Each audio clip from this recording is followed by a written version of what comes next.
इसलिए ज्ञान मार्ग कृपाण की धार है। कैसे है? तलवार की धार पर चलने के समान है ज्ञान का मार्ग। तो रामचरितमानस के समस्त सोपानों में उत्तरकांड का सोपान ज्ञान का सोपान है। कई कांड है, बालकांड, किष्किंधा कांड, सुंदरकांड, लंका कांड, सभी आप लोग जानते हैं। सबसे अंत में है उत्तरकांड। युद्ध खत्म हो गया है, रावण का वध हो गया है, लंका पर विजय हो गई है, राम राजा बन गए हैं।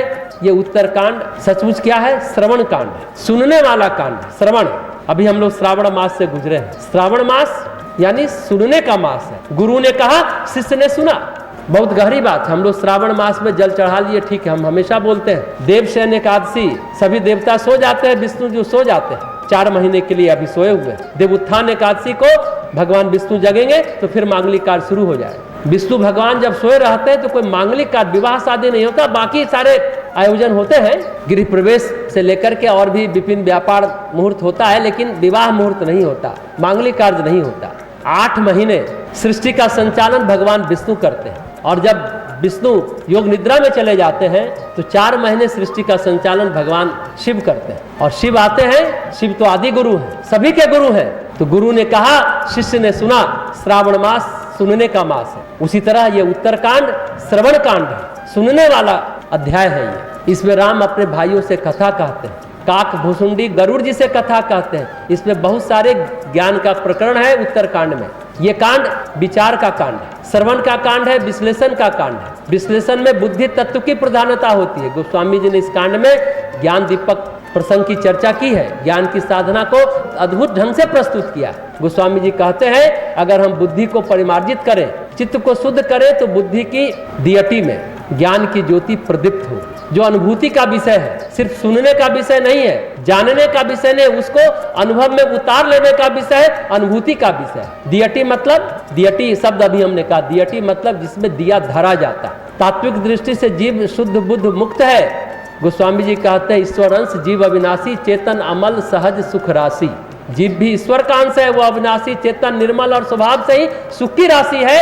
ये तब है जब वह माया के वश में नहीं है। प्रत्येक जीवात्मा परमात्मा का शाश्वत अंश है, और गुण भगवान में है वही जीव में है। जो गुण भगवान में है वही गुण जीवात्मा में भी है, जो परमात्मा में है वही जीवात्मा में है। प्रत्येक जीवात्मा परमात्मा का शाश्वत अंश है, जो गुण भगवान में है वही जीव में है। जैसे खरबूजा काटा, खरबूजे के जितने टुकड़े होंगे वो सब में एक जैसा स्वाद होगा, वही जीव में है।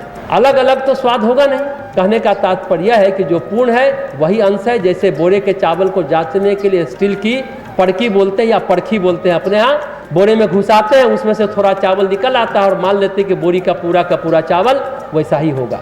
तो जो गुण ईश्वर में है वही गुण जीव में है। जीव चैतन्य है, जड़ नहीं है, अंधकार से भरा हुआ नहीं है, अमल, अमल यानी निर्मल है, मल रहित है, इसलिए स्वाभाविक रूप से प्रसन्न रहता है, आनंद में रहता है। हमें आनंद के लिए मिठाई खानी पड़े, ढोकला खानी पड़े, मिर्ची खाने पड़े, समोसा खाना पड़े, ऐसा नहीं है। उस आनंद को अगर हम महसूस कर लेंगे तो फिर हमें ये सब खा करके आनंदित होने की जरूरत नहीं है। उससे आनंद झड़ता है, बहता है, वह खुद ही आनंद का स्रोत है। लेकिन माया के वश में रहने पर मल होता है, कर्मज मल होता है। इसलिए गोस्वामी जी कहते हैं, सो माया बस भवु गोसाई, बंधियो किर मरकट की नाई, जर चेतन ही ग्रंथि परिगाई, यद्यपि मृषा छूटल कठिनाई। हे गोसाई, यह माया के वशीभूत होकर तोते और बानर की भांति अपने आप ही हम बंध जाते हैं, तोते और बानर की भांति। इस प्रकार जड़ और चेतन में गांठ पड़ गई है। यद्यपि यह ग्रंथि यानी गांठ मिथ्या है, झूठ है, तथापि इसके छूटने में कठिनता है। माया की गांठ, माया मतलब माँ जोड़ या, माँ मतलब नहीं, या मतलब जो नहीं है वही माया है। इसलिए कह रहे हैं गोस्वामी जी कि मिथ्या गांठ है, लेकिन इसके छूटने में कठिनता है। दुर्भाग्य की बात है, जड़ चेतन के बीच में पड़ गई है गांठ। जीवात्मा और परमात्मा के बीच में धारा रुक गई है, बहनी रुक गई है, क्योंकि गांठ पड़ गई है। जीव मिल गया प्रकृति से उसका तादात्म्य हो गया। अब वो मेरा मेरा कहते हुए मारा मारा घूम रहा है, मेरा मेरा कहते हुए मारा मारा घूम रहा है। मेरा बेटा, मेरी बेटी, मेरा पोता, मेरी पोती, मेरी संपत्ति, मेरी फैक्ट्री, मेरा पैसा, मेरा पद, यह जो मैं के साथ मेरा जुड़ गया, ये बड़ा उपद्रव खड़ा कर देता है।